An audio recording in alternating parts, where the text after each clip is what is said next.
Hello everyone, and welcome to the channel that's all about sleep. Let's talk about something we've all experienced. Feeling exhausted even after a full night's rest. You wake up, and instead of feeling refreshed, you feel like you've barely slept at all. Why does this happen? Well, think of your sleep cycle as a beautiful, sturdy window.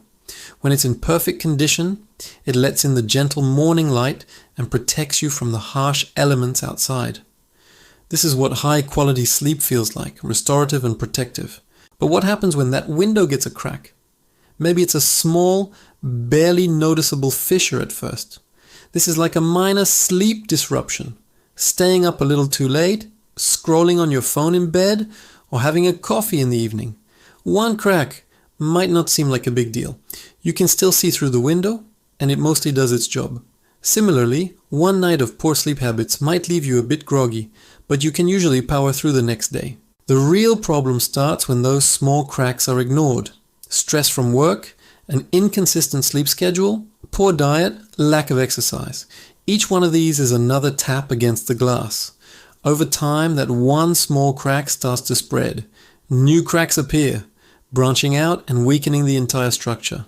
Soon, the window isn't just cracked, it's a web of fractures. Now it doesn't protect you very well. The wind whistles through, rain gets in, and the gentle morning light becomes a harsh, blinding glare. This is what chronic poor sleep does to your body and mind. It's not just one bad night, it's the cumulative effect of many. Each poor choice, each night of tossing and turning, adds another fracture to your sleep window. Eventually, your sleep becomes fragmented and fragile. You might be in bed for 8 hours, but the quality is so low that you're not getting the deep, restorative rest your brain and body desperately need.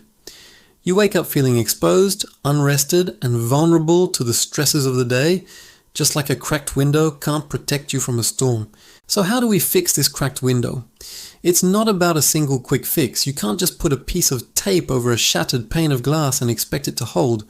Repairing your sleep requires a comprehensive approach. It's about reinforcing the entire frame. The first step is identifying what's causing the cracks in the first place. This is what we call sleep hygiene. Let's start with the foundation, your sleep environment.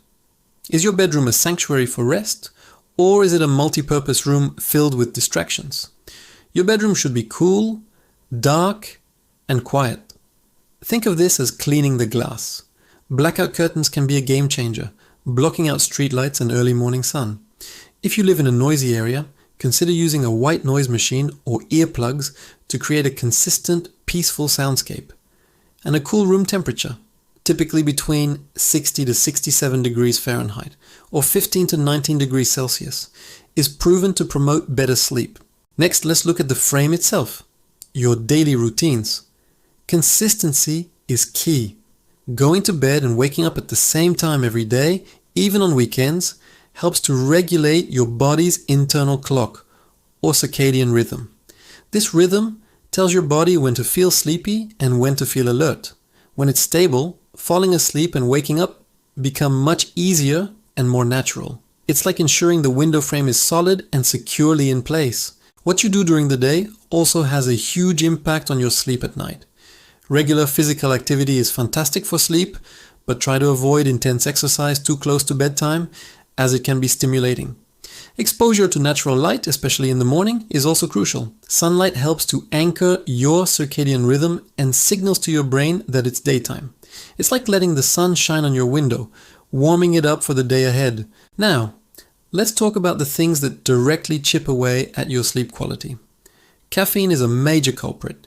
It's a stimulant with a long half-life, meaning it can stay in your system for hours. A coffee at 3 p.m. can easily disrupt your sleep at 11 p.m. Try to have your last caffeinated beverage at least 8 hours before you plan to go to sleep. Alcohol is another tricky one. It might make you feel drowsy and help you fall asleep faster, but it severely disrupts your sleep in the second half of the night, preventing you from getting that deep, restorative REM sleep. It's like a temporary patch on the window that gives way in the middle of the night. And of course, there's the biggest crack causer of the modern age, screens. The blue light emitted by our phones, tablets, and computers suppresses the production of melatonin, the hormone that makes you feel sleepy. Scrolling through social media or answering emails in bed is like taking a tiny hammer and tapping it against your sleep window over and over again. Create a non-negotiable rule for yourself. No screens for at least an hour before bed. Instead, use that time to wind down. Read a physical book, listen to calm music, take a warm bath, or do some light stretching. This winding down period is like gently closing the shutters for the night, signaling to your body that it's time to rest. But what if you've done all of this and your window is still cracked? What if you're lying in bed, your mind racing, unable to shut off? This is where stress and anxiety become the primary force breaking your sleep. When you're stressed, your body produces cortisol, the stress hormone, which is the opposite of melatonin. It's designed to keep you awake and alert. Trying to force yourself to sleep when you're anxious is like trying to hold a broken window together during a hurricane. It just doesn't work. Instead of fighting it, try to work with it. If you can't fall asleep after 20 minutes, get out of bed. Go to another room and do something relaxing in dim light until you start to feel sleepy again. The goal is to break the association between your bed and the feeling of frustration. Your bed should only be for sleep and intimacy. Journaling can also be incredibly powerful.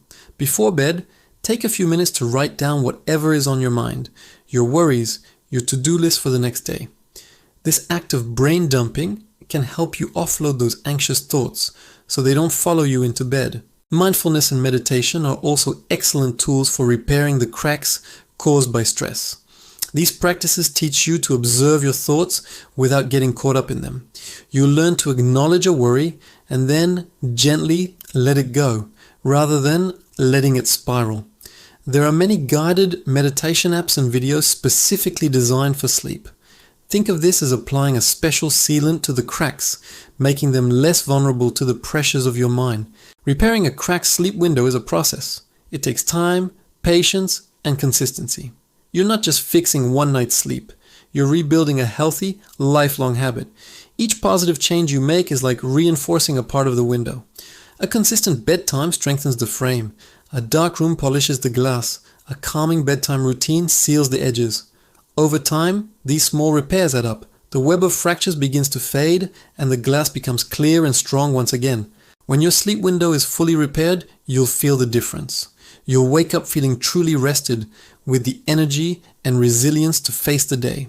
The world will look brighter and feel more manageable. High-quality sleep is not a luxury. It is a fundamental pillar of health, as important as diet and exercise. It protects your mental and physical well-being. So take a look at your own sleep window. Does it have a few cracks? Is it starting to shatter? Start today by making one small repair, and then another tomorrow. Before you know it, you'll have a beautiful, strong window that lets in all the good and keeps out all the bad. Thanks for tuning in. I hope this lecture helps you on your journey to better sleep. Remember to be kind to yourself through this process. If you found this helpful, please like, share, and subscribe for more deep dives into the science of sleep. Sleep well.